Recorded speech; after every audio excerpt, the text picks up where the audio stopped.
할렐루야. 1월 17일을 여는 하나님의 말씀입니다.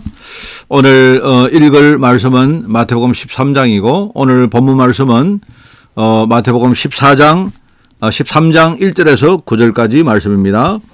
마태복음 13장 9절 1절에서 9절 제 성경으로 신약성경 20쪽에 말씀이 나옵니다. 마태복음 13장 1절에서 9절을 제가 오늘 봉독을 합니다. 그날 예수께서 집에서 나가사 바닷가에 앉으심에 큰 무리가 그에게 모여들거늘 예수께서 배에 올라가 앉으시고 온 무리는 해변에 서 있더니 예수께서 비유로 여러 가지를 그들에게 말씀하여 이르시되 씨를 뿌리는 자가 뿌리러 나가서 뿌릴새 더러는 길가에 떨어지매 새들이 와서 먹어버렸고 더러는 흙이 얕은 돌밭에 떨어지매 흙이 깊지 아니하므로 곧 싹이 나오나 해가 돋은 후에 타서 뿌리가 없으므로 말랐고 더러는 가시떨기 위에 떨어지매 가시가 자라서 기운을 막았고 더러는 좋은 땅에 떨어지매 어떤 것은 100배 어떤 것은 60배 어떤 것은 30배의 결실을 하였느니라. 귀 있는 자는 들으라 하시니라. 아멘. 자, 오늘 제목은 천국에 관한 비유들이라는 제목입니다. 여러분이 오늘 마태복음 13장을 읽으시고요. 그리고 오늘 제목은 천국에 관한 비유들이라는 제목이라는 것을 꼭 여러분이 잊지 말고 오늘 말씀으로 사는 그런 하루가 되기를 바랍니다. 자, 오늘 본문인 마태복음 13장은 천국이 도래되는 과정에서 우리가 현장에서 찾아야 될 중요한 것들을 한 7가지 비유로 말씀하신 내용입니다. 그죠? 여기 보면 그 내용은 집 뿌리는 자에 대한 비유가 나오고요. 그리고 곡식과 가라지에 대한 비유가 있고, 그다음 겨자씨에 대한 비유, 누룩에 대한 비유, 그리고 밭에 감추인 보화에 대한 비유가 있고, 그리고 좋은 진주에 대한 비유가 있고, 그리고 거물에 대한 비유가 나옵니다. 7가지 비유라고 그렇게 말합니다. 자, 근데 오늘 여기에 보면 마지막에 9절에 보니까 귀 있는 자는 들으라 하는 그 말이 굉장히 중요한 말입니다. 그죠? 왜 예수님께서 비유로 했을까요? 여러분, 이게 그냥 말을 하면 우리가 쉬울 것처럼 보이지만요, 그냥 말을 하면 사람들이 그냥 무덤덤하게 듣습니다. 그죠? 우리가 그냥 누구나 알아들 수 있는 말을 하면 알아듣기는 굉장히 쉽게 보이지만 실제로 우리가 영안이 열리지 않았기 때문에 그냥 그거를 그냥 이렇게 듣고 그냥 하는 말로 듣고 이렇게 넘어간다는 말입니다.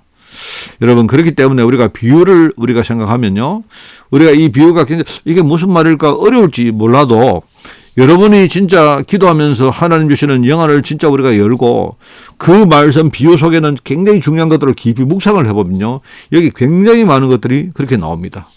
자, 그래서 오늘 하나님 뜻을 따르는 성도들은 여러분이 먼저 이 비유들이 가진 의미부터 이해할 필요가 있죠. 제가 볼 때 이 7가지 비유를 한 3가지로 저는요, 이렇게 분류를 할 수가 있습니다. 첫 번째는 뭐냐니까, 전도자가, 우리가 사람을 살릴 전도자 아닙니까? 그러면 전도자가 품을 우리 중심, 신앙의 중심을 우리가 말하는 거다. 그게 바로 씨 뿌리는 사람에 대한 비유가 나오고, 곡식과 가라지에 대한 비유가 있단 말입니다. 그게 이제 전도자가 우리가 가져야 될, 우리가 품을 신앙의 중심을 말하는 거다 라고 여러분이 생각하면 됩니다. 우리가 씨를 뿌릴 때에, 그죠? 씨를 뿌릴 때에 어떻게 됩니까? 씨를 뿌릴 때에 우리가 씨를 뿌리면 어떤 씨는 길가 땅에 떨어지기도 하고, 어떤 씨는 돌밭에 떨어질 수도 있고요, 어떤 씨는 뭡니까 가시떨기 위에 떨어질 수도 있습니다. 근데 이 3가지의 공통점은 뭐죠? 일단 씨는요, 흙 속에 깊이 들어가야 되는데, 흙 속에 깊이 들어가서, 그죠?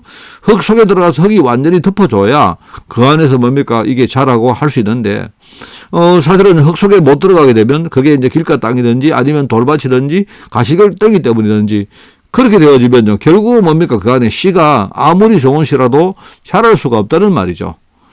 여러분, 우리가 복음을 받은 사람 아닙니까? 그런데 우리가 진짜 이 복음을 받고 있다 해도 이게 우리 심령 속에 들어가서 이게 믿음이 없다면, 우리 믿음의 심령이 아니라면요, 우리가 복음을 아무리 듣고 아무리 받아도 우리가 받은 이 복음이 자랄 수가 없죠. 그 말씀이거든요. 그리고 사실은 우리가 이 복음을 받았다 해도 우리가 이 복음을 진짜 누리고 나가는 그 과정 속에 얼마나 많은 여러 가지 문제가 생깁니까? 어려움이, 고난이 오지 않습니까? 그런데 오늘 여기 보니까 곡식과 가라지 비유를 보니까 그냥 놔둬라. 혹시 우리가 가라지를 우리가 뽑으려고 하다가 오히려 원래 중요한 그 곡식이 다칠까 염려된다. 이 말씀이거든요. 그러니까 여러 가지 문제가 오고 사람들이 뭡니까 우리를 이렇게 여러 가지 힘들게 만들어도 그냥 두는 겁니다.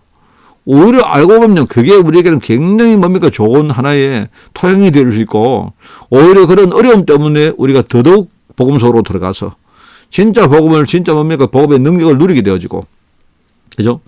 이게 이제 바로 이 비유입니다. 그 이 전도자가 품을 우리가 중심을 말하는 겁니다.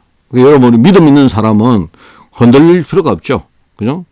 흔들릴 필요가 없고 우리가 씨 뿌리는 사람의 비유처럼 우리가 진짜 이 복음을 잘 우리가 깊이 누리는 겁니다. 그러면 어느 날 이 복음이 우리가 싹을 맺고 열매를 맺게 된다 하는 그 말이죠. 그게 이제 두 번째입니다. 뭐냐니까 전도자가 맺을 열매죠. 이제 우리가 이 열매를 우리가 기대하고 소망하고 사는데 자칫 우리가 뭡니까 이렇게 낙심될 때가 아니습니까? 그죠? 그런데 이 믿음은 이런 것이다. 겨자씨 같은 이런 비유인데요. 이 겨자씨는 조그만합니다.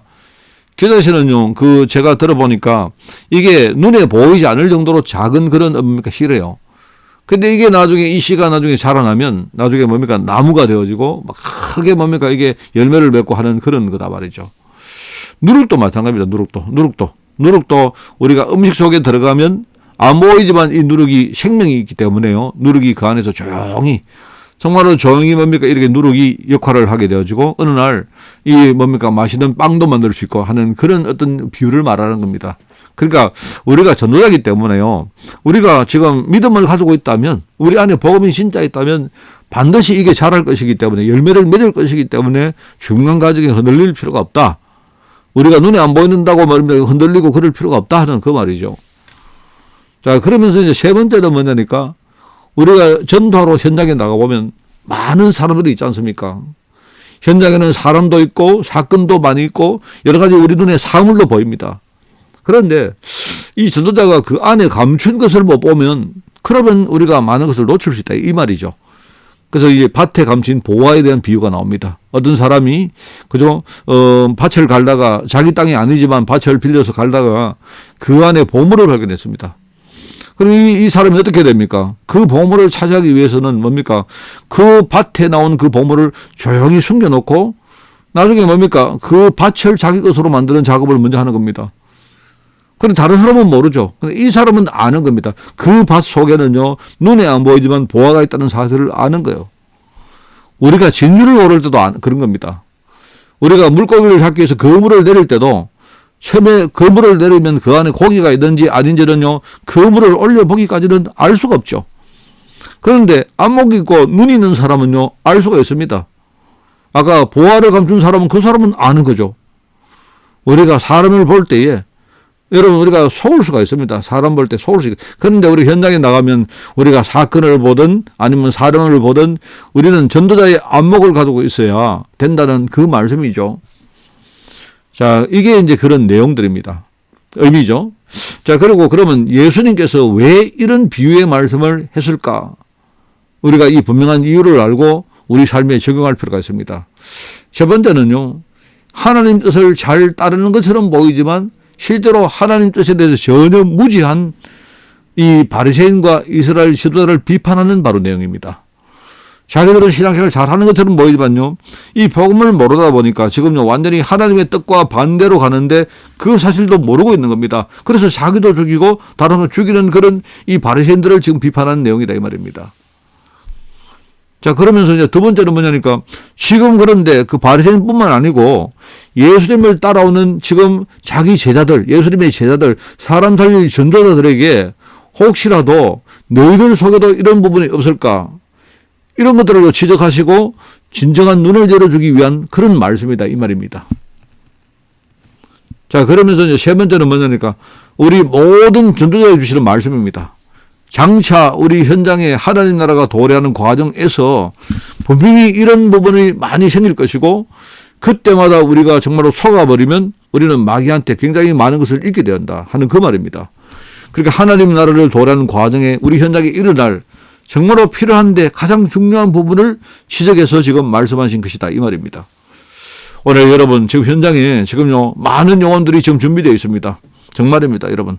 그런데 우리가 진짜 믿음이 없고 우리가 이런 안목이 없다면요, 그런 사람을 놓칠 수가 있습니다. 그죠? 그래서 정말로 오늘 여러분이 눈을 열고 현장에 예비된 제자를 찾고, 그죠?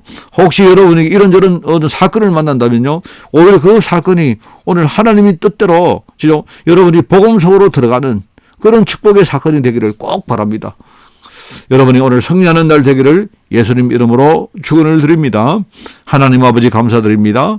오늘 눈을 열어주시고 이 시대의 전도자의 지혜가 오늘 회복되는 축복의 하루로 저희들 인도하여 주옵소서. 하나님 감사드립니다. 예수님의 이름으로 기도드리옵나이다. 아멘.